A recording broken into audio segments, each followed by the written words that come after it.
Hi everyone, it's me, Coffee Stitcher. It is the second Sunday in July. So I did not realize, I saw the comments and I kept trying to fix the actual 100th video and it didn't fix. So, this is going to be a little bit longer video because I'm going to put the stuff that was on the end of that one here. I'm just going to redo it. And we're going to call this the 100th video since that one was so crappy. So,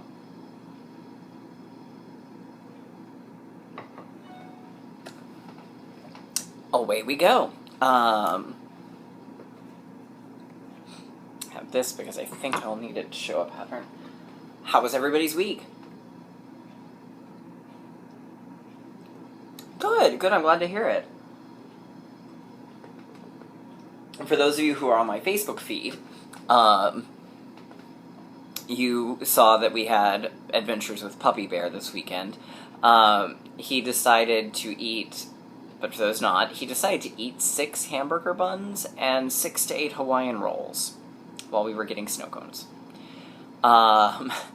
So we got him to bring that up. We thought we were in the clear, and then yesterday afternoon he threw up some blood. So we took him to the emergency vet, and he stayed overnight, and we didn't sleep a lot. But he's home now, and currently sleeping. He has a little blue bandage on one paw because of his IV, which is kind of adorable. It's just a little puppy bandage. And I really wanted to write my name on it, like signing a cast, but I was afraid then he would try to lick the pen off of it, and that would be a bad thing, so we didn't. So, needless to say, we're very glad to have him home. Also, needless to say, our vacation is now going to happen because we had to funnel the money there, but that's okay, because vacations are for a few days, puppy bears are forever, so... So we've had kind of an exciting weekend.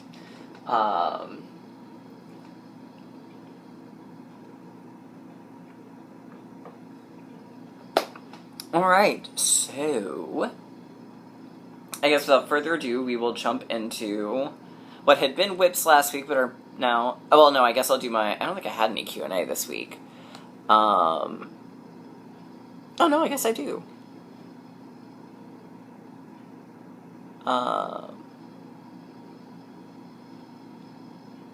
Gosh, they are not sending me all the emails, then, that I thought they were. Wow, way to go, YouTube.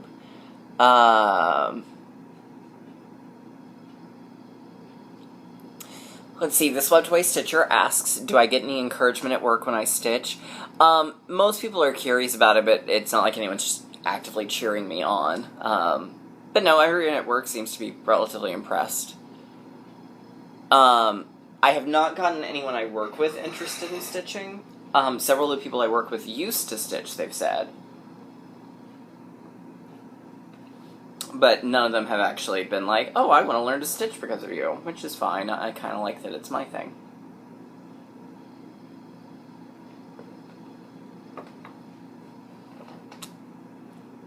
I had a coffee milk mustache.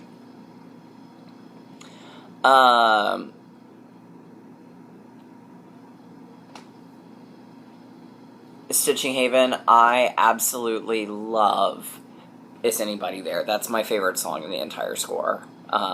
It's the entire reason I want to play Adams, is specifically for that number.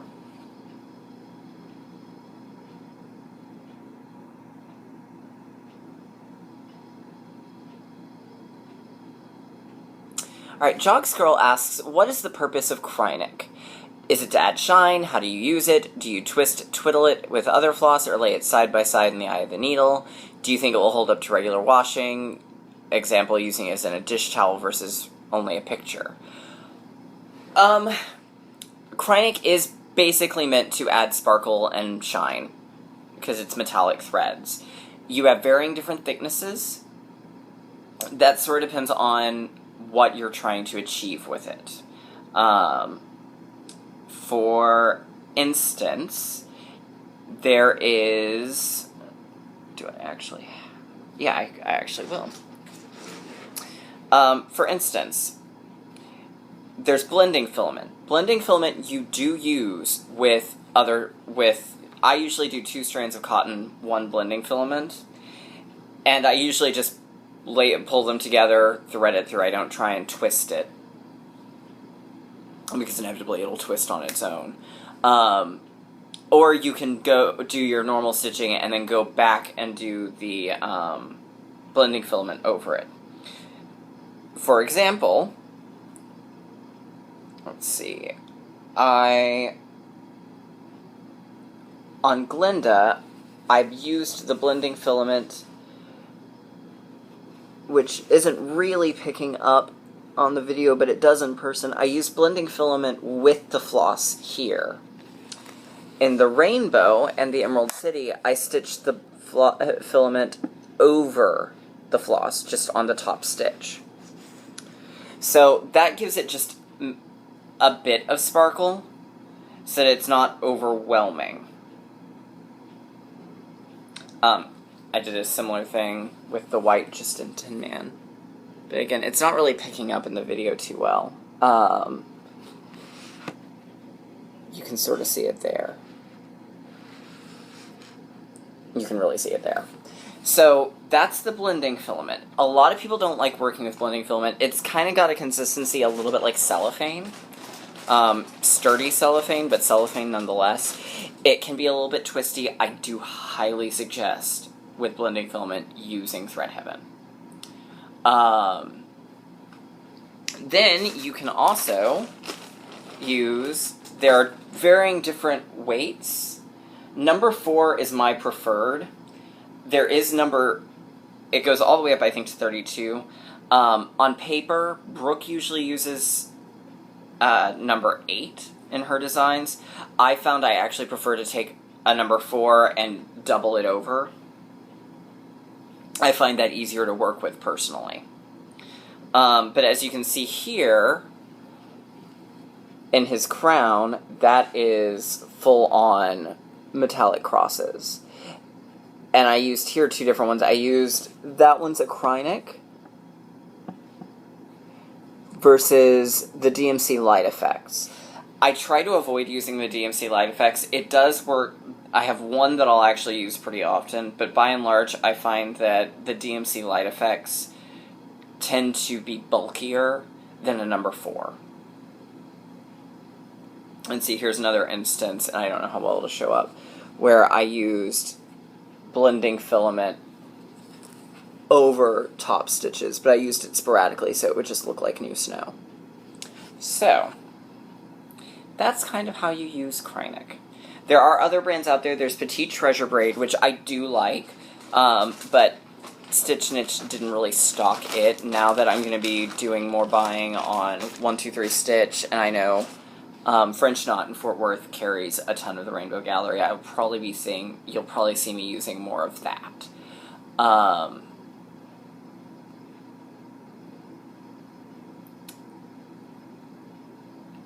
Regular washing, I genuinely don't know. For that, I would probably check their website, which is Kreinik, www.kreinik.com. Again, that's kreinik.com. So they've got that. I'm sure they'll have something about washing instructions on there.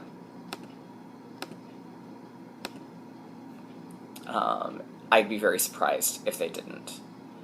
There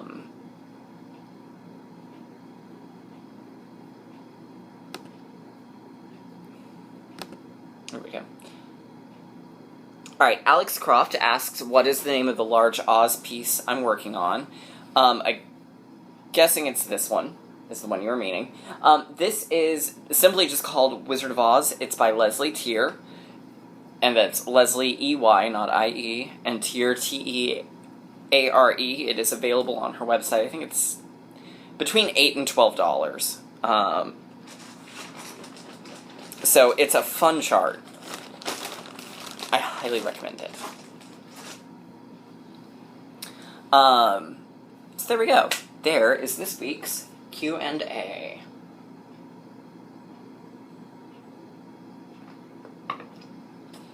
There was no haul this week. I am expecting a fabric from Leslie of Under the Sea Fabrics for my Disney Princess pattern that I'll start once I get the fabric. So that way I'll have the model stitched. I'm planning a companion piece of villains. I'm also planning a mystery stitch-along for next year.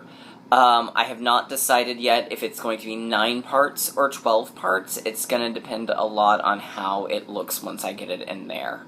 But I think it's going to be really, really cool if it works the way I plan. So I'm going to try and get that done. I'm going to try and find a fabric for it. And then I will get it started. So, yeah. So Mystery Sampler coming along soon. Thank you to Christine Garber and to, I'm blanking on her name. I'm so sorry. Give me just 1 second. I had it, and then it's, again, I'm running off not a lot of sleep, so,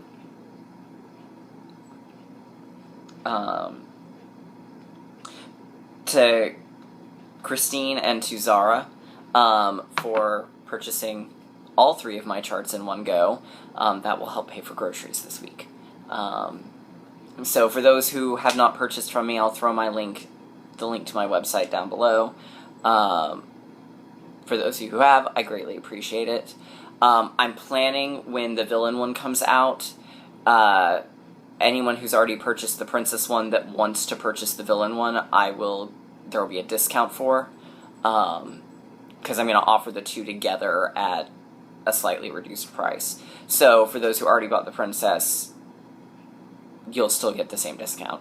Possibly even a better one. So if you're thinking you want the Disney Princess one, and you might want the villain one that's coming, hopefully within the next week or 2, then you might want to buy it now.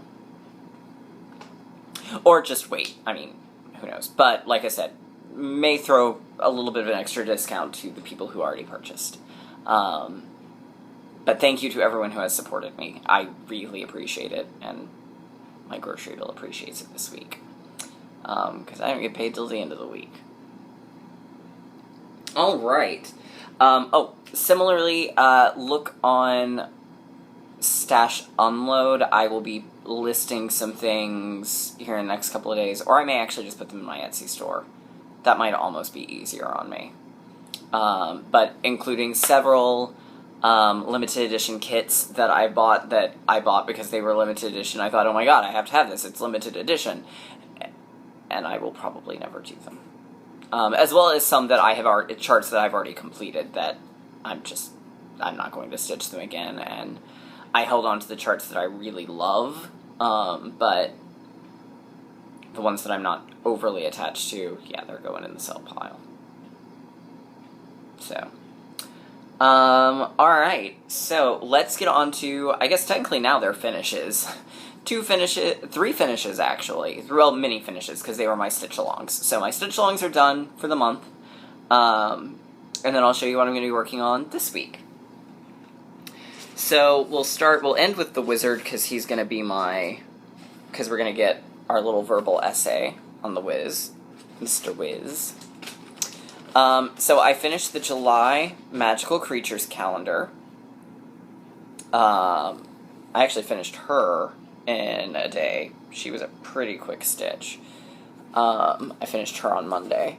So there she is. I left out the bubbles because I didn't like the full-size ones, and then the small ones will be beads later. I used several different things for this. I used the red for the July is Kreinik Silkamori.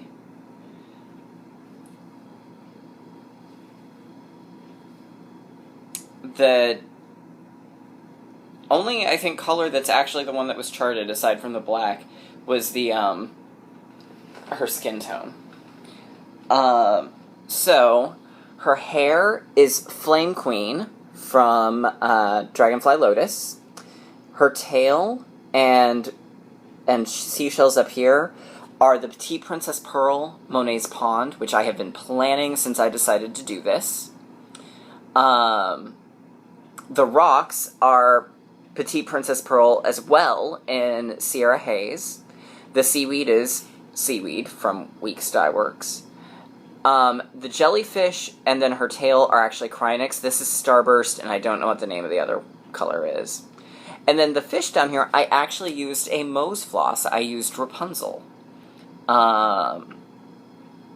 So it all worked out really, really well. I'm very, very pleased with how she looks. The octopus shows up much better in person than he does on there, but there he is. So, July is done. August will be, obviously, next. It's unicorns, which my mother is very excited about because she loves horses. So, and a unicorn is almost a horse. Okay, so I worked on that. I finished the Pedal Pusher Oz Stitch Along. And what I'm going to do this week is I'm going to take it to work and finish out the border. But here it is. I did do a few substitutions.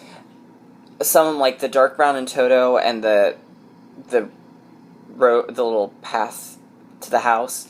And I think the blue in Dorothy's dress were colors that I improvised because I didn't have the called for ones, but they were really close. And then the grass is a limited edition Gentle Arts called Irish Countryside.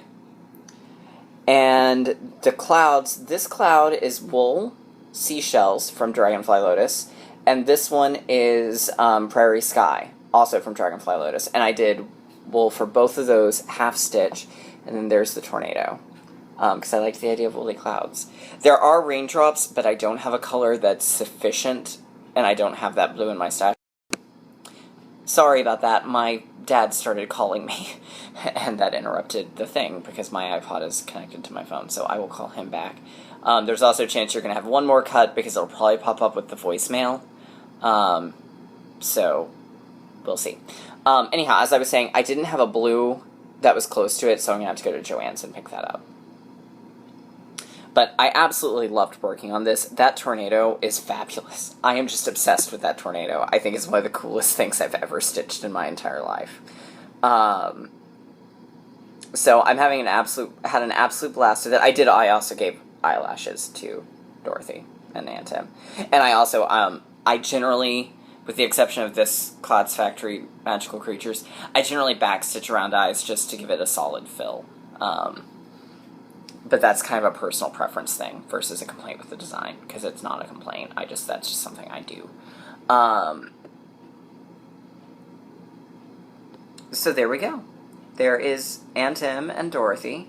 I'm going to finish out my border at lunch, because that's something I can easily do at lunch.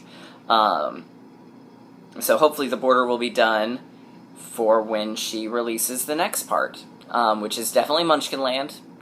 I know from a preview picture as well that we're going to have at least the 4 friends in front of Emerald City. But I have no clue what the last part will be. But I'm very curious to see. So, yeah, so here we go. So that's Pedal Pusher. She's on Etsy. She has lots of literary themed designs. She also has a couple of really cool ones that are based on Disney theme park rides. She's got the Teacups, the Haunted Mansion, Small World. There may be a 4th. May just be 3 right now.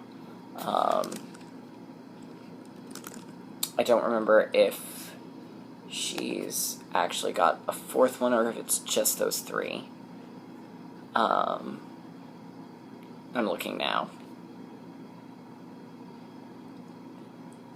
No, it looks like it's just the 3, but she's got Jane Eyre, she's got Little House on the Prairie, she's got an Anne of Green Gables one that I actually kind of like. She's got a Heidi one that's just gorgeous. Actually, she has several Anne of Green Gables that I like. And y'all all know how I feel about Anne of Green Gables. She's got some really, really charming designs, so I highly recommend them.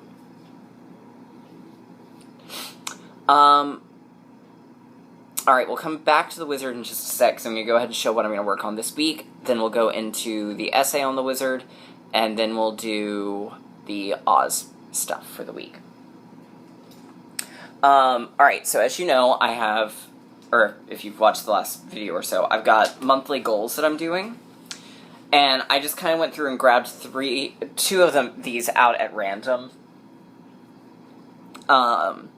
One of them I'd already planned. So the first thing I'm working on is I'm going to do on Things Unseen. I'm going to finish out the top 3 rows. That's my goal for the month.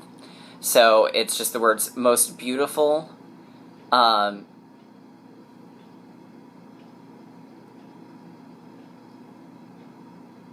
then I think this is world, and there's a symbol, and then maybe can? No, I think it's cannot. And then finish out some flowers here. So that will be my plan on that one. And then I'm going to either move to, because I've got 3 that I've got planned. So I'll either, and I don't have a set order on which ones. So then after that, I will have either the cereal bowl, number 1, and I'm going to do the tree that's on the left-hand side. And then after that, this is kind of a word week, so I'll probably do this one just to break up the words. And then my next act, I will come back over to Hocus Pocus, and I don't know which one I'll do. I'll either do the above or the below, but I'll do one more line of the spell. So it'll either be, I think it's bend the back, or trim him of his baby fat. But one of the two. So that is the plan there.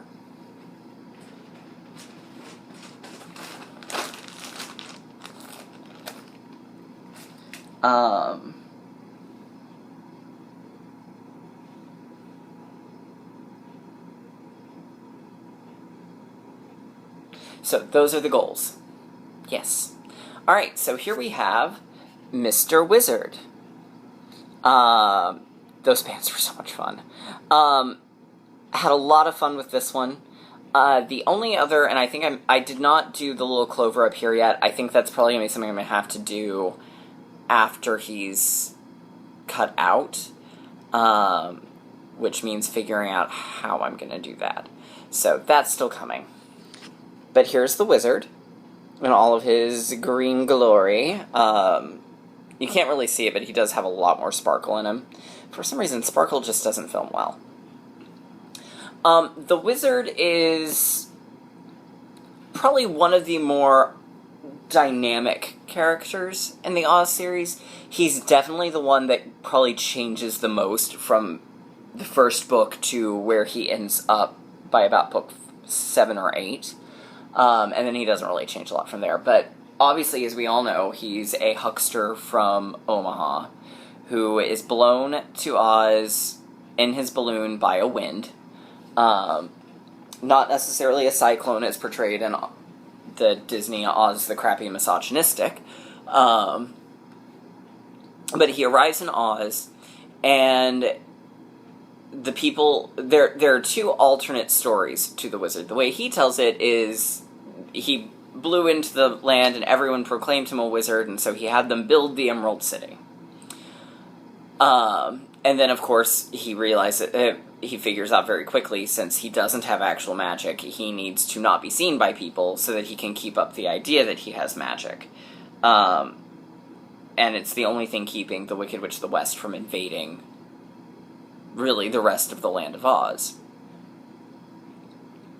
So he hides behind the disguises. In the book, he appears to each of the 4 friends individually. He appears as the giant head to Dorothy.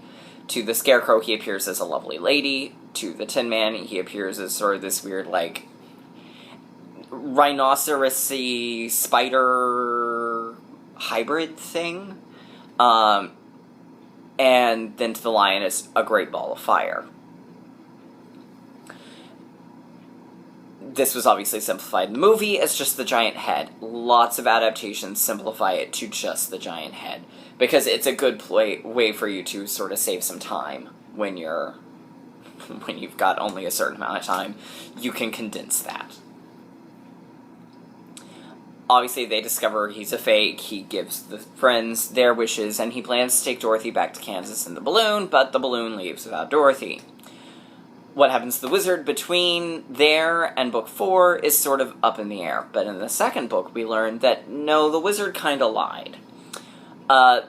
Emerald City was already built. The green glasses that are in the book, first book, completely disappear after the first book. Never been an explanation for that. But no, in fact, he did arrive. People did believe he was a wizard, but the King of Oz, Pastoria, was on his deathbed.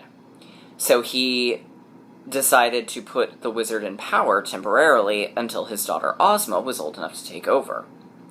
Well, the wizard got a taste of power. And like most people, power corrupts. So he squires Ozma away to the north, to the Gillikin country, where Mombi lives. Mombi is a old woman practicing magic illegally. And she enchants Ozma and turns her into a boy named Tip. And there he stays until the second book, when he escapes from Mombi, who wants to turn him to stone, and has crazy adventures, and finally at the end Glinda's like, yeah, you're actually the Queen of Oz, and so we have our first transgender character in children's literature. So gender identity has always been a factor in the Oz books.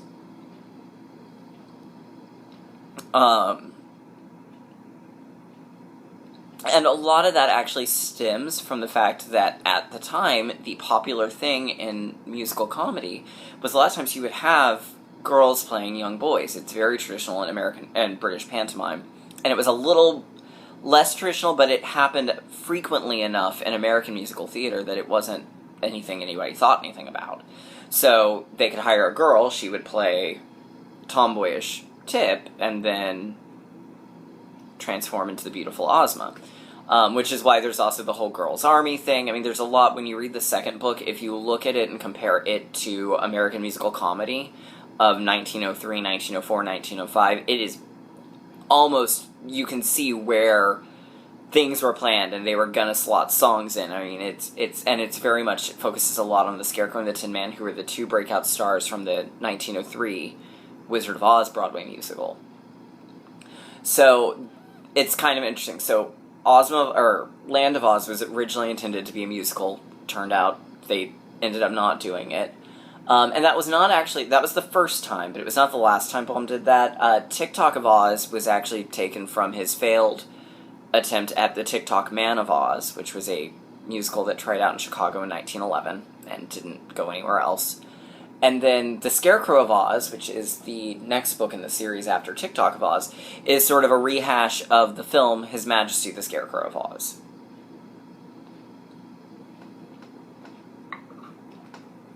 So there you go. So after that, the wizard does reappear in the fourth book, which is not my absolute favorite in the series, but it's very, very close. It's in my top 5. Dorothy and her cousin, Zeb, are in California. There's an earthquake. They fall through the earth and have bizarre adventures underground, which leads to bizarreness with... Ozma is the most problematic character, really, in the entire series. I mean, Ozma just... Whatever the story needs is what her personality shifts to, and sometimes it's downright horrifying. In one book, she won't lift a finger to help her friends because she doesn't, or to save her country, or she doesn't want to kill people to save the country, but she's okay with giving them water that makes them forget who they are. Ozma's an interesting character. She's the most interesting, I think, of all of them. Anyhow, so in the fourth book, the wizard's balloon he's trying to land, and he accidentally falls through a crack in the earth as well, reunites with Dorothy, and moves to Oz permanently at the end of that book, and Glinda teaches him some magic. So he has parlor tricks, but he also has a little bit of, like, I'm out in the woods and I'm in trouble, here's what I can do to get myself out. So he's not powerful, but he's not a rank amateur. So there you go. That's the Wizard. Alright, so we're going to continue our journey of summer musicals, theater productions. We're going to do the 2 today since the one last week got cut off. So we stayed in Kansas City last week, so we had once again a trip to Kansas City Starlight, where the Hudson brothers played the 3 Friends, and the ever-wonderful Margaret Hamilton played the Wicked Witch again. To my knowledge, this was the last time she took the role on stage, and this was the last show of the 1975 season. It ran August 18th through the 24th. So that was... This one was not shared. This one I think was shared with the St. Louis Muni, and it may have been shared with Atlanta's Theater of the Stars. I'm not really clear on when Atlanta's Theater of the Stars started up. It was not shared with Dallas Summer Musicals. So frequently, Starlight, Muni, and Dallas would share things. Every once in a while they didn't, and for some reason this one was not one that they shared. So, the souvenir program was 50 cents. So, as I may have mentioned, but may not have, the early stage version of Wizard was a little bit different. Basically, new script with the film songs added. And very typical of the time, there were no... For whatever reason, they decided against giving Dorothy any sort of magical footwear. So there's no magical footwear in Oz. Dorothy instead goes home in a rocket ship with the Wizard.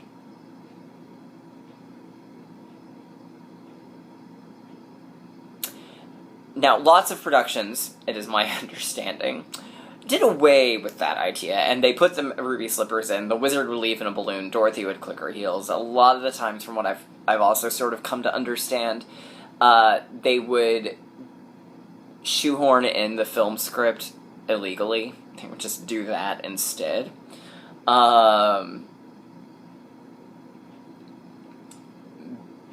Because that's what people were expecting. Well, then we get... So that was from the mid-40s until 1987. I'm saying 1987. It may have been Christmas of 86. But 87 is what's standing out in my mind. And of course, I'm not finding anything with dates on it, because that would make my life too easy here. Okay, no, it was Christmas of 87. The Royal Shakespeare Company was just coming off of their huge success with Les Miserables, and had decided they wanted to do another musical. This would also lead us eventually to Carrie the Musical, but that's a whole other story all its own. So they decided that they wanted to bring The Wizard of Oz to the stage. And they had a crap ton of money. So the Royal Shakespeare Company got the permission, got the rights, and they put the movie on stage. There are a few minor liberties taken from the books where they add in Tin Man's backstory, they add in, just a few small things here and there. They restored the jitterbug.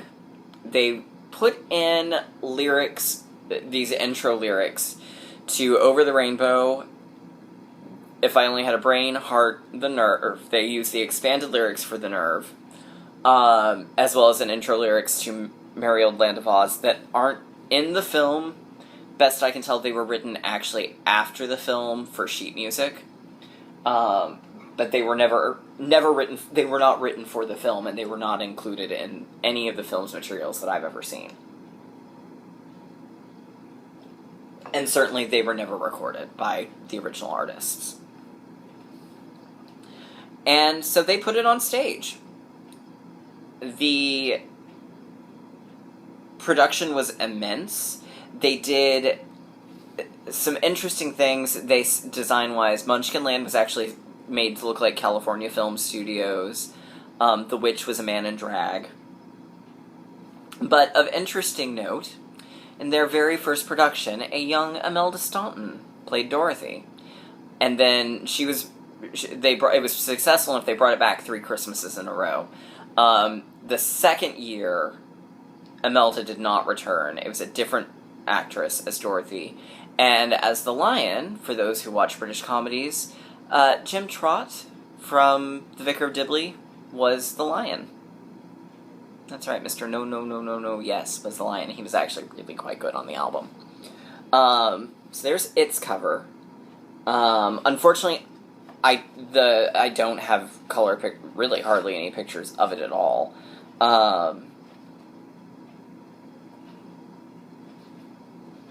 But yeah, so I'm trying to see, and you can see there's a few pictures of the actual costume renderings. Like there's the Scarecrow. From everything I've seen, it looks like it was a fascinating production. There's the Tin Man and the Lion. So they brought it back for a couple of Christmases, and that's known now as the RSC version. It's the version most commonly produced. You do still see the other one occasionally. I've seen both. And then there's the new Lloyd Webber one that we are really hoping doesn't get licensed, because it's just not worth licensing. That's its own story. So there you go. So next week we've got the first U.S. production of the Royal Shakespeare Company version of Oz, with a surprising Dorothy. And then, I guess since I'm probably going to be here, I will probably pull out the 98 tour will be what we end this with. So, there we go. I hope everyone has a great week, and I will see you all later.